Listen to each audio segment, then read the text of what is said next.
All right, hey guys, I think we'll go ahead and get started right now. It's exactly 1 o'clock, and we've got almost everybody on, or a fair amount of people on. So good afternoon, happy Thanksgiving, everybody. I know that there's a mad rush to get finished with whatever it is that you're trying to get finished by the end of the season. And I know I always used to use Thanksgiving as sort of an obvious benchmark for you better get done or you're in trouble. Although I know for many of you on the line today, it doesn't even matter because you're snow covered, which is pretty crazy. And if you're going to be traveling tomorrow and dealing with some snow, be safe. Try to, and that's no pun intended.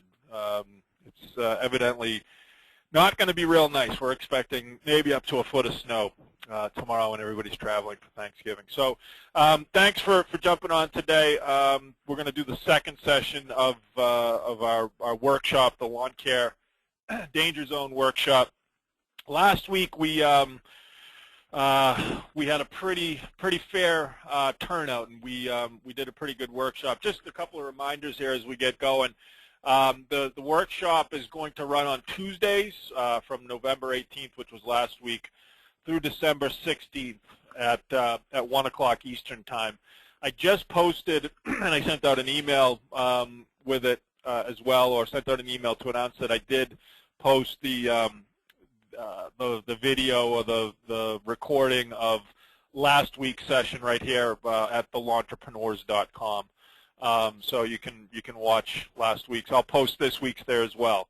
You know, the reason we're kind of trying to, and I don't know if there's confusion, but we've got a couple different groups of people who attend this workshop, and we've got well over 150 people registered for it.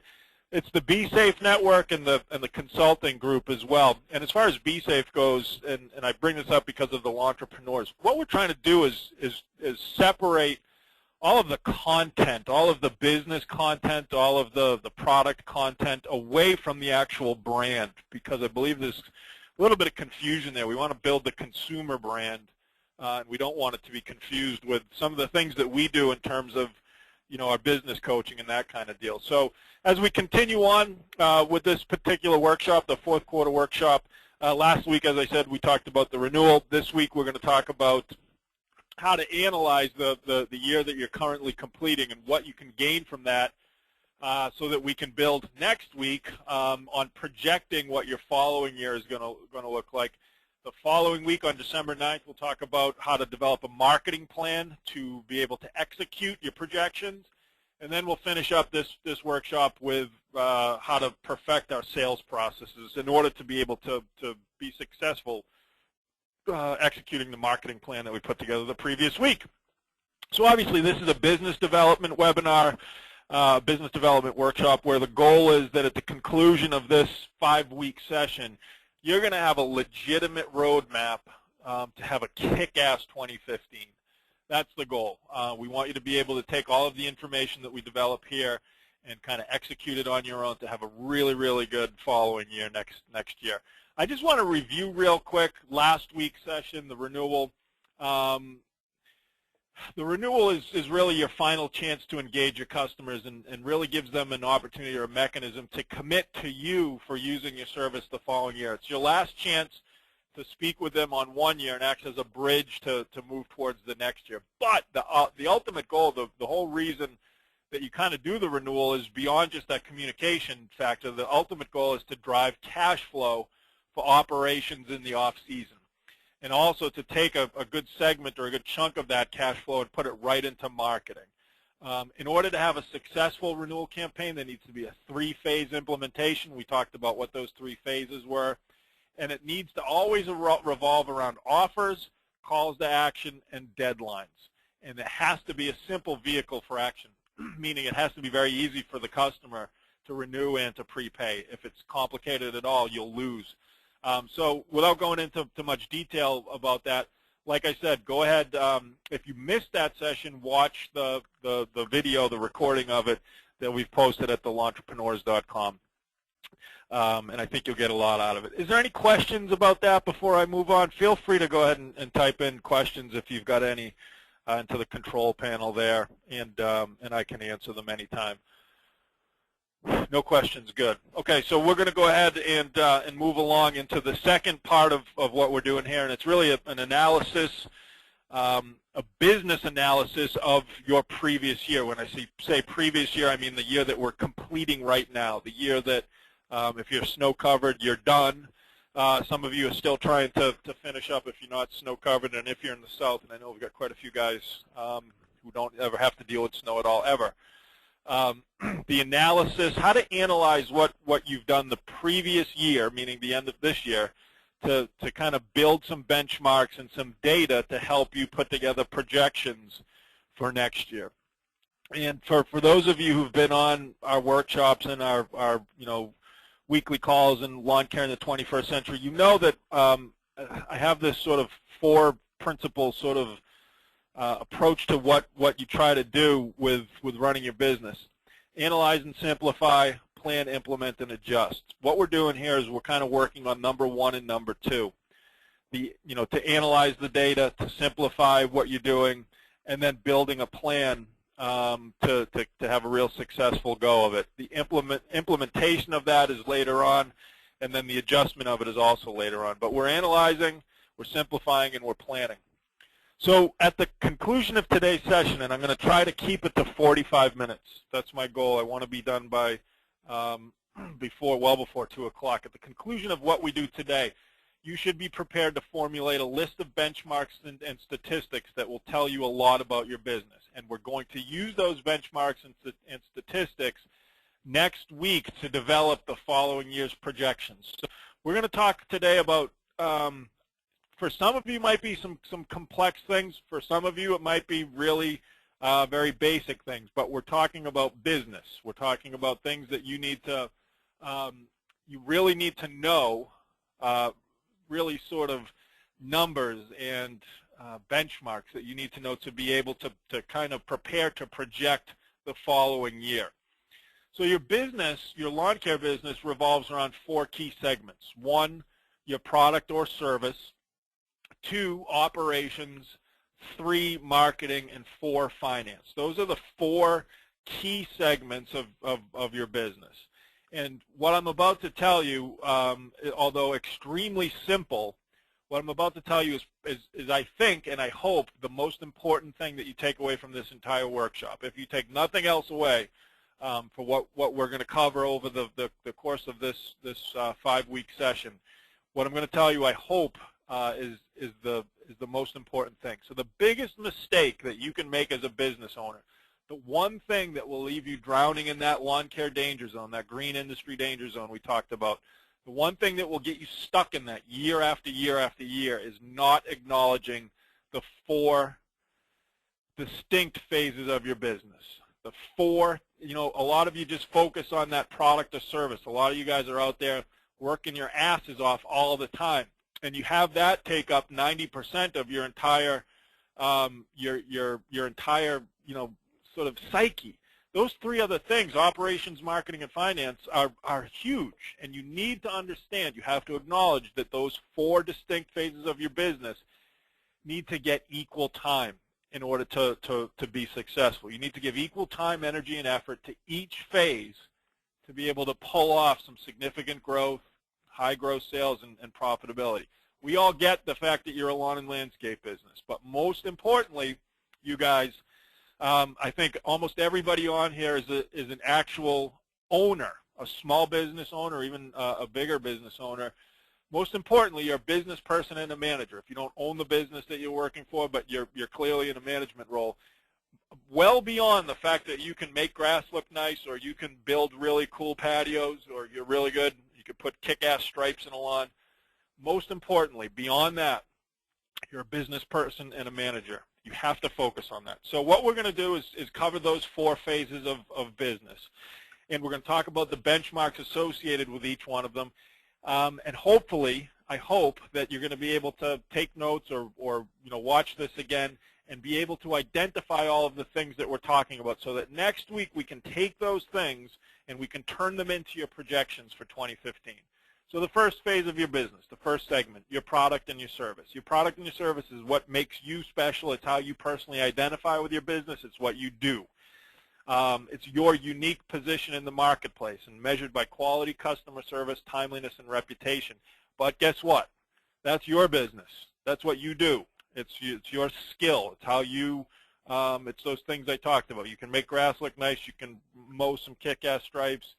You can build a really good patio. That's your deal. We're not going to talk about that today because that's all you. If for some reason you learned how to do that and you're really good at it, then keep doing it. But that's one part. That's 25% of the entire equation. So we're not going to talk about that phase. You just keep getting better at that. That's up to you.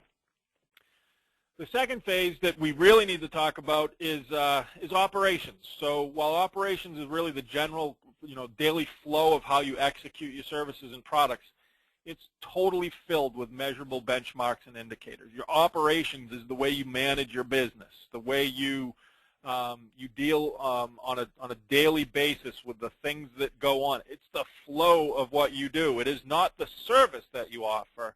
It's the machine behind the services that you offer. And so the two most important things that we're going to talk about in terms of operations here is the ability to identify your services, which are your core and supporting services or your supplemental services. Last year around this time, we did an entire Lawn Care in the 21st Century presentation about your core and supplemental services. So if maybe I'll go back and kind of bring that up too, but it's posted somewhere if you want to go back and look at it, but we'll do a quick version of it today. Your operations are we need to be able to identify your services, which is your core and supplemental services. Secondly, we need to be able to quantify those services. So your core service, it's the main service in which you specialize. It's that number one. Your core service is what you do. Your supplemental services are services that revolve around that core service. Most of the time you sell your supplemental services to customers who use your core service. If you are a maintenance company, if you're a lawn care maintenance company and you mow 50 lawns, lawn mowing is your core service. And then spring cleanup, fall cleanup, pruning, those kind of things are your supplemental services. You need to have a core service.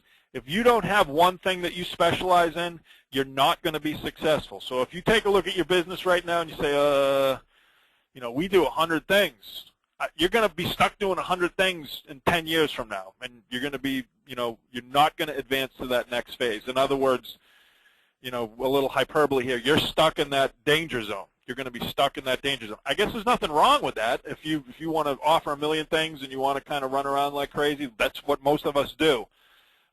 You need to develop that one specialty, that one core service. That's how you're going to continue to move on. So here's another example. For instance, in the Be Safe network, when we do mostly lawn care, let's use this as an example. Our core service is fertilization. We sell a fertilization service, a couple different programs, whether it's a premium program, a regular program, or an economy program. Our core service is our lawn care fertilization program. Our supplemental or our supporting services are things that revolve around that core service. It's things that we sell to customers who we supply our core service to. So things like ant, flea, and tick, limestone, grub preventative, and aeration and seeding, right? That's very, very simple. Let's take a look at some of the data and the statistics that go along with these services. Now, if you look at the screen here, I guess it's kind of it's like a bucket full of numbers thrown up there. Let's go through them one by one, because these are things you need to identify as we continue on through trying to build these projections that we're going to put together for next year. You need to know your numbers.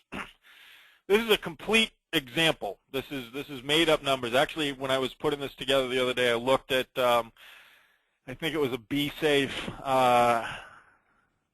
member of the Be Safe network that I had built sort of a quick budget for, and they were kind of going to use these numbers to probably doing the same exact thing a couple of years ago. I can't remember specifically, so I took them right from that. It would be a small business. It would not be a huge business, but it's all sort of relative. You can have 10 trucks or you can have one truck. You still need to focus on the same numbers. So in this case, this company has 450 active customers, 450 customers that use the core service, the fertilization program. With a core revenue of $194,400. If you use a CRM like Lawn Assistant or Real Green, in Lawn Assistant, this would be called your round revenue. It wouldn't be called your core revenue. It would be called your round revenue. Like rounds 1, 2, 3, 4, 5, and 6 add up to $194,000. It's very important that you identify what your revenue per customer is. So you take that total core revenue and you divide it by the number of customers, and you get your revenue per customer of $432. That's going to be a very key number moving forward. Basically what you can do is at the end of a year, look back at that previous year. Hopefully you do use a good CRM and it's all generated for you automatically. If you don't, a lot of you guys I know still are kind of in the world of Excel and QuickBooks, which I strongly suggest you leave. And now's a good time to do it. You do need some software to help you run your business, because all of these things are kind of generated for you automatically. But you need to know your number of active core customers. You need to know your year-end core revenue, and you need to determine, as a result of those two things, what your revenue per customer is. And I'll tell you why this is important later in today's session, and then more importantly, next week. You also then need to know what your supplemental or supporting services are generating for you. So in this case, ant, flea, and tick, $6,000, Lyme, $7,000, grub preventative is a big one, $25,000, aeration and seeding, $16,000. And then you need to determine what percent those are of that core revenue. The only thing that this has to do with anything is to help you project, right? So it's not really a benchmark. $6,200 is 3% of $194,000. $7,700 is 4% of $194,000, and so on. So then what you're able to do is determine your total optional sales, and then your total sales altogether. Does that make sense? Does that make sense to everybody? All we're doing is we're determining specific metrics. We're knowing our numbers. We're determining our customers, our revenue per customer, our supplemental or supporting services, our revenue associated with that, to determine what our gross sales are, our total sales for the year. In this case, this company did $249,890. So listen to me. If you go through the process of doing this, and hopefully you will, maybe even doing it as we speak here. There's a lot of you on the line. If you go through the process of doing this exercise, determining your core service and your supplemental or supporting services, and it's a complete mess, if it's a complete disaster, you can't fool me because I know lots of you have a complete mess on your hand. I know it.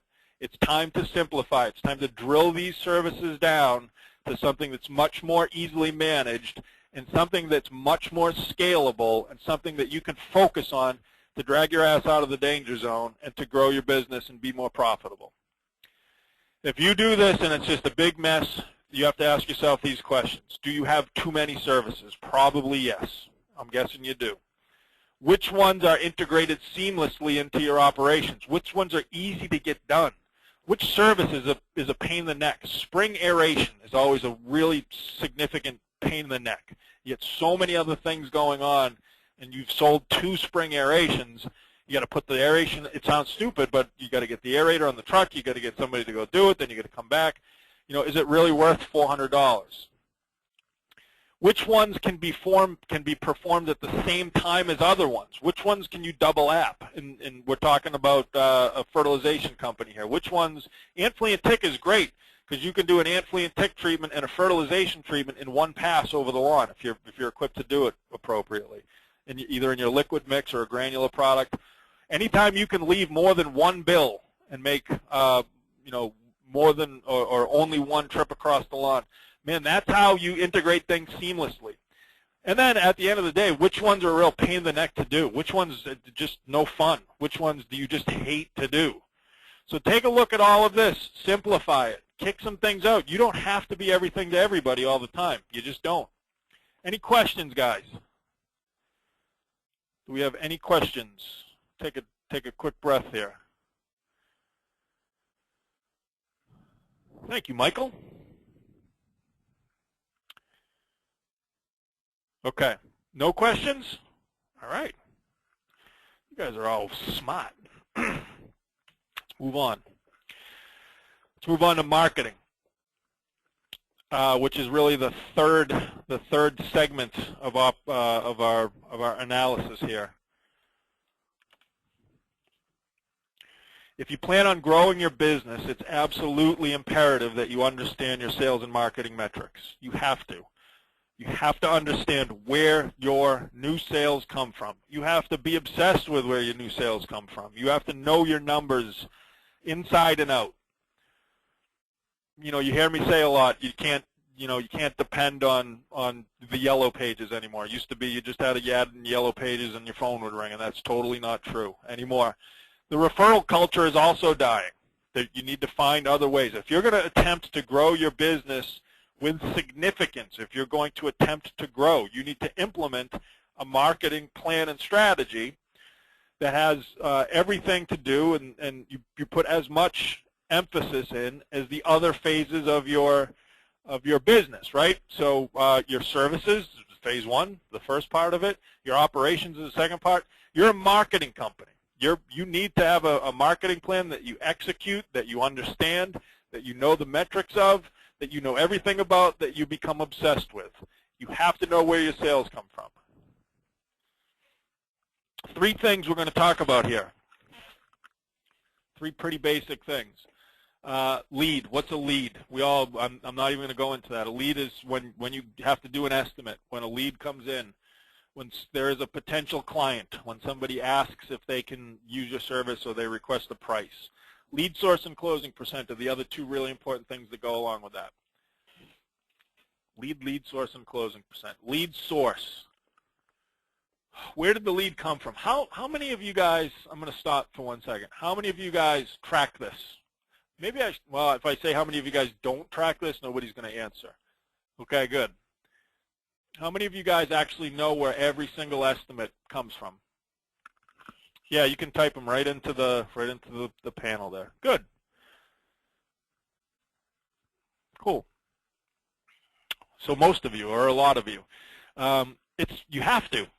If you don't know where your sales come from, if you don't know where your leads are being driven from, how do you know which ones work best? How do you know which ones are a drain on your marketing budget? How do you know which ones cost too much? How do you know which ones cost the least and work the best? You have to be able to understand, and you have to keep track of where every single lead comes from, where every single lead source comes from.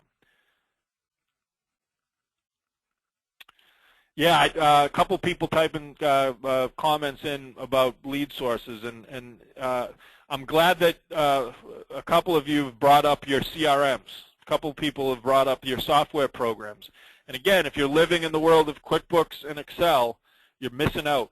It's worth the investment, and not even the huge investment that you need to make to be able to do this. And the question is, which one do I recommend? I usually throw a couple out there. Service Autopilot, and Mike is suggesting, he says the Service Autopilot dashboard report really works good for lead source and closing rates. Real Green and Lawn Assistant has really good data and reports for lead source, closing percents. It's called the Estimate Summary Report. Some of the other ones I'm not 100% familiar with, but you need that. You absolutely need that ability. Here are some common lead sources: referral, reinstate, reject, direct mail, cancel mail, reject mail, door knocking, saw truck, landscaper, pay-per-click, telemarketing, home show, driveway packet, new homeowner, print ads, Service Magic. Didn't I already say that one? Service Magic isn't Service Magic, it's Home Advisor. Man, I'm living in the past. Email blasts, event marketing, radio, flyering, neighbor production postcard, and there's always other. Other is always a really good one. They just happen. You get my point, though. You need to track this, right? It's very important that you track where your leads are coming from. What's closing percent? So closing percent is the most important indicator when it comes to determining what's working. And the closing percent is the metric that determines the success of a lead source. the closing percent is going to help you determine what is beneficial in terms of a cost per sale or a cost per lead, and the value of the lead source. So I just took three sort of spare examples for lead sources that you would be able to kind of track. Referral is one of probably the most common. Everybody has a referral program, or everybody accepts referrals. Not everybody has a referral program. In this particular case, these are made-up numbers, obviously, but with legit closing percents. If you generate 77 leads and you make 54 sales from a referral source, your closing percent is 70%. Flyering or door hanging. If you generate 50 leads from door hanging or flyering and make 8 sales, your closing percent is 15%. Direct mail. So say you run a direct mail campaign and you generate 100 leads, you make 65 sales, your closing percent is 65%. It's important to follow along with these statistics because you need to then match all of these numbers up with what you paid to get that done. And I'm not going to go into a lot of detail because that's really, we're going to talk about that in a later session where we determine our cost per lead and our cost per sale, all based on our closing percent and the number of leads we generate. But while direct mail is generating the most sales in this case, 65 sales off of 100 leads, got a very high closing percent, by far the most expensive lead source. It is by far the most expensive way to generate sales, whereas referral, unless you're giving away something in return for a referral sale, is really the most inexpensive. Just as an aside, if you do give away something, you can really crank that up. You need to have a referral program. But anyways, your closing percent is the percent of sales generated as a result of leads you run. So these are the two most important things that you need to think about when it comes to marketing. These are our statistics that you need to be able to bring to the table next week when we talk about projections. Okay? Pretty simple.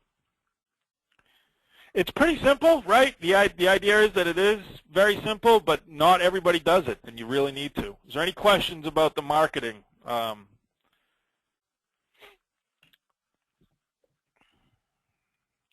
couple of you guys are asking questions about specific lead sources, and I don't think I want to get into that exactly. With direct mail, the question is, maybe I'll get into it briefly.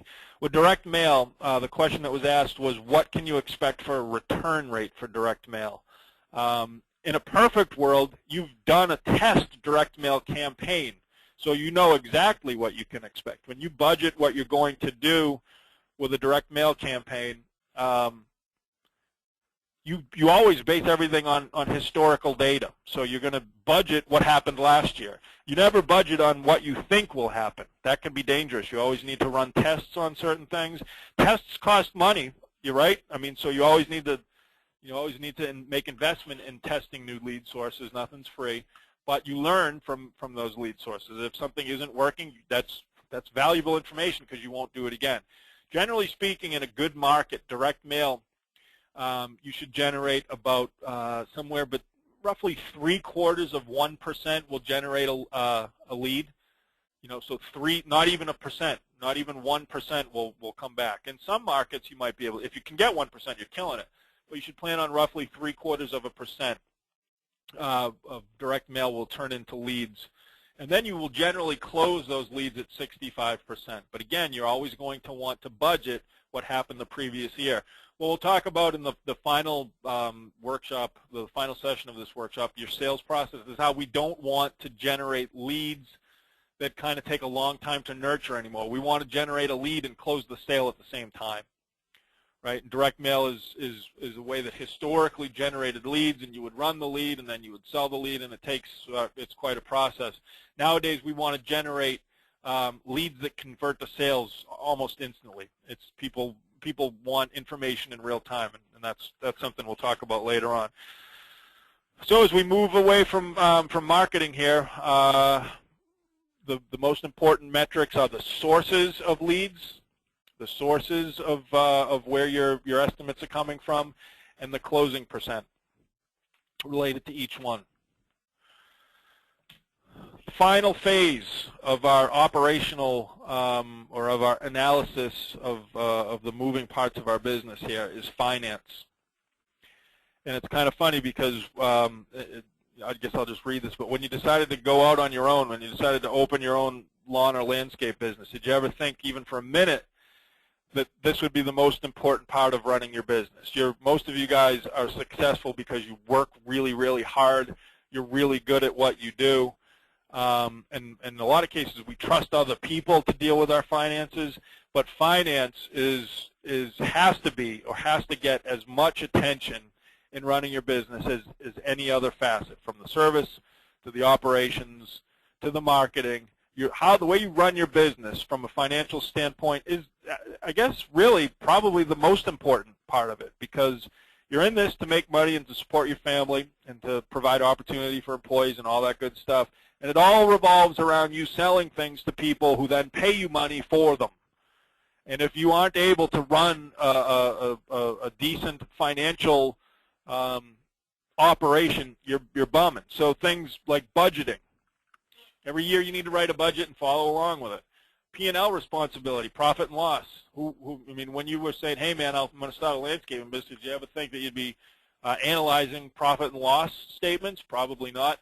Cash flow and cash management are incredibly important for us because we're seasonal businesses, right? We for the most part, don't operate 12 months out of the year. Some of you guys do snow plowing. Some of you guys are in the south, so you've got cash flow all year long. But for the most of us, there's a beginning and an end to the way we can bill people.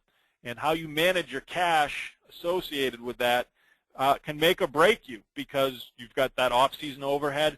But like we talked about last week in our renewal phase, you guys, we take the cash that's generated by those renewals and put that into off-season overhead. But most importantly, we make that investment into marketing so that we turn those prepaid dollars into new sales, which that's how we grow. It's very basic. Payroll, taxes, lines of credit.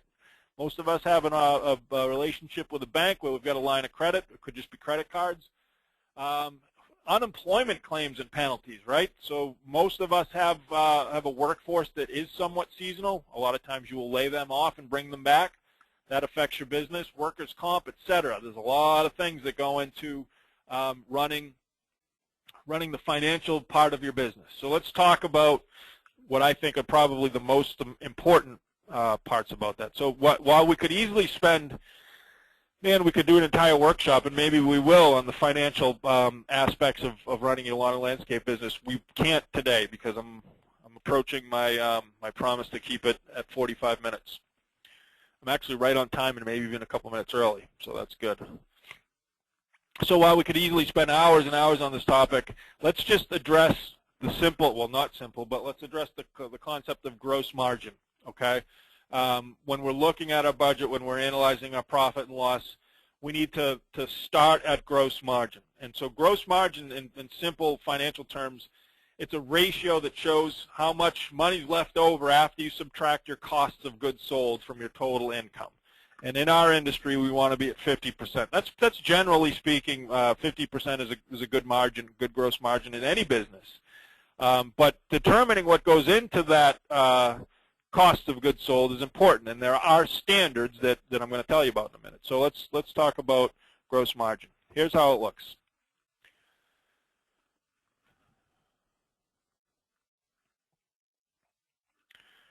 I'm going to use the same, these are the same numbers we used previously. Our gross sales, $249,890. That's what we billed. That's what we managed to bill over the course of a year. You have allowances associated with that, and these are allowances that you need to keep track of. Every time somebody says, I ain't paying for that, or every time somebody says, oh, I lost my job, or some, collections, you're going to write things off. If you never write anything off ever, I don't know what to tell you, but that's very, very rare. Your allowances are typically, you want to budget 5%. You want to budget 5% of your total gross sales will become allowances. And I know I can hear some of you gasping, 5% is a lot. But we're offering prepaid discounts in order to take that money and leverage it into marketing for the following year. So we're giving it away. And in order to take a prepaid discount, you have to make an offer. Remember, offer, deadline, call to action. In order to offer a prepay special, you need to accept less to get it in advance. So that adds up. So over the course of a year, our bad debts, our discounts, anytime you do something for free. So if you're aerating a lawn, and there might have been some grub damage or whatever, aerating a lawn and you say, I'm going to seed at no charge. If you're going to do free lime, if you offer somebody something for nothing to become a customer, you don't just want to do it for free. You want to put it in as a sale and then discount it out. You want to make sure that your P&L is reflecting all the work that you do. So when you do an aeration and seeding that would typically cost $400 and you're only charging them $200, you need to discount that other $200. You need to take that out, and that is above the income line. That is a discount, so it's subtracted from your gross sales. And you typically want to budget 5% with that. So in this case, our total income becomes $237,396. Now let's talk about our costs of goods sold. Our cost of goods sold is our gross margin, and there are three things in our particular industry that go into what our cost of goods sold are. That is wages, product, and trucks and equipment. So we're talking fertilization service here, but it works for works also for a maintenance company or any other service business. Your cost of goods sold are wages, product, and trucks and equipment. So the question is, what wages? Somebody asked what wages go into that. Is that management wages? Is that your office staff? No. Nope, this is production wages, and I probably should have typed the word production. The employees that are out on the road producing these gross sales, your guys behind the mowers, your guys behind the spreaders, your guys riding the Z-sprays, your production wages. Typically, you're going to come in at about 15%. This is different for a small business versus a gigantic business because your ratios and your scalability changes a little bit. So these are guidelines, but in order to get to 50%, this is roughly what we're talking about. Product is your fertilizer, your pesticides, your control products, your seed. That's what product is. That's roughly 20%. And 20% of your gross sales. And then trucks and equipment, that's fuel. That's depreciation, things that your bookkeeper or your accountant is going to have you put in there. That's your truck payment. That is gas cans. That is repair work. That is when you get a flat tire, what you pay for the can of Fix-A-Flat. Everything that has to do with trucks and equipment gets set up in that category. And you'll notice it's very clean. It's 15, 20, and 15%. It's never going to work out that way. But generally speaking, those three inputs are your cost of goods sold to determine what your gross profit is going to become. And we want your gross margin to be at 50%. That's important. This is the reason I bring this up is because this is where you start. A good question or good statement, Dayton. Wages only include wages. So when we look down here at, I wanted to get my highlighter going again, administrative expenses. That's where things like insurance and taxes. I think I opened up let me see if I still have it open. An example that and I do have extra time, so I'll show you really quick. Do I have it open still? I do. So in this particular budget, this is an operating budget for a much bigger company, and I believe this is like a multi-million-dollar. It's $1 million. So in this case, this company has gross sales of $1 million. Let me get rid of that. Gross sales of just over $1 million. Look, discounts of $62,000, so that's 6%. So our cost of goods sold here are wages, and again, bonus, overtime. These are production wages, benefits that would go into that, payroll taxes, of course, products and services, fertilizers, pesticides, debris disposal, And then trucks and equipment. Look, decals, fuel, insurance, interest, repairs, registration, equipment. So trucks and equipment. That's pretty self-explanatory. We've determined our gross margin and our gross profit. The question that kind of a couple of you guys just asked about is where do all the other expenses go? And this is why this can get complicated. This is something that you need to be able to understand, though. This is budgeting and this is P&L management. This is how you determine your cash flow. This is important stuff. All these other expenses, they're called administrative expenses, go into this section of your P&L. Utilities, telephones. This is payroll for managers. In this case, this is a big business, so office managers.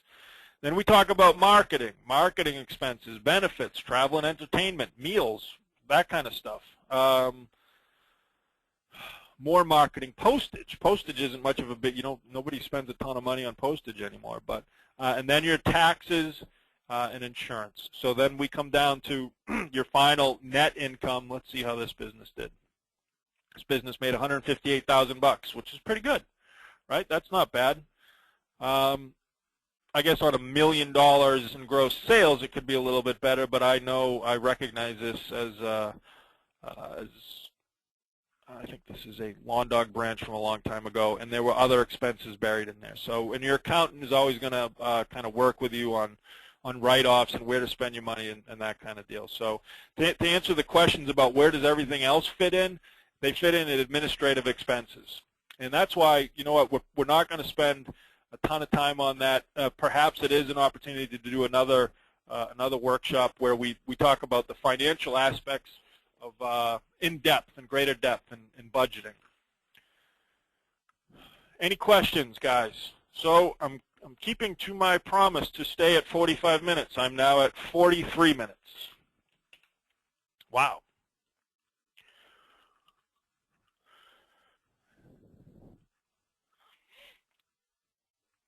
Any questions? Feel free to type them in. Question about how to identify and how to pay your taxes. All right, that's a great question. Thank you. So I always say when the sink's leaking, I call a plumber. When it comes to things like taxes and really important accounting things or legal aspects, you need to have a great accountant. You need to have a good bookkeeper. You need to have a good attorney. If you're going to take your business and you're going to push it hard, don't try to figure every single little thing out on your own. So how you determine what your taxes are going to be, and their quarterly and payroll taxes, that can get complex beyond what anybody would expect you to be able to do. Those are issues that you're going to want to discuss with an accountant on a daily basis, not a daily basis, on a quarterly basis probably, or at least you need to have a relationship with an accountant where you can pick up the phone and call him and ask him those questions. But so when it comes to things like taxes, you don't want to mess around with that. And there are certain strategies to kind of minimize your taxes. There's somebody in the Be Safe network who bought an $80,000 truck like this time last year. I wonder if he's on the call today. Nope. I'm like, what the hell are you doing driving an $80,000 truck? What'd you do? What'd you buy this for? It was it was a gigantic Ford F-350. Maybe not 80, but it was like 70. I mean, it was an amazing truck. He said, my accountant, he said, I either needed to spend some money or I was just going to pay taxes, right? So you need to, the strategy involved, and sometimes it can benefit you, sometimes it can't. So it's important to make sure that you've got a good relationship with an accountant and can review your financials anytime, and we'll do your taxes for you. Any other questions? Okay, that's a good question. Let me go back here for a minute.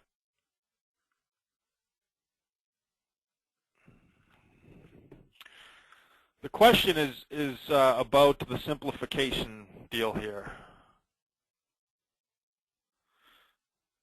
Simplification process. It's my opinion, it is absolutely my opinion that the fewer services you offer, the fewer services that you actually do that you're good at, the better off you're going to be. So the question was, how do I minimize the services that I'm doing? How do I determine which ones I want to continue doing?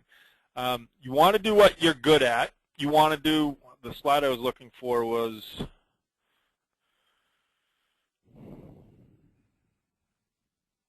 there it is. You want to focus on the ones that you can integrate into the business seamlessly. And again, this is the point I was looking at. The best services are ones that you can do at the same time you're doing other services. You always want to offer things that people need and people want. You don't want to offer things that you force on people. You want to be able to provide what people are asking you to do. And you know, like Ampli and Tick is a great one I talked about earlier. You can, in your liquid mix or in a granular product, make one trip across the lawn and leave 2 bills, and you can't beat that. So I would to answer your question, Joe, I would look at all of the services. I would follow along what I said to do. Write them all down, identify how much you build from each one, and ask yourself these questions. Which ones are easy, most integrated seamlessly? Which ones can be performed at the same time as others, and which ones are just a pain in the neck to do? And the example I used there was spring aeration. I've just always disliked doing spring aeration because it just, you know, you want to be productive. In the springtime, everybody wants you out there on the same day, so you need to be very, very productive. You need to get a lot of work done. And when you throw a monkey wrench into that, like going to do an aeration, it just doesn't always work out. So it's sort of a matter of personal choice, but you just ask yourself the questions that we've got here, and it'll tell you, you know, use your gut. But in most cases, when I look at people's services, I suggest that we reduce them. And even though you might be giving up some info or some revenue, you're going to be able to grow other segments of the business, or you're going to be able to reduce some of the expenses that go along with it. Ellen, let me read this.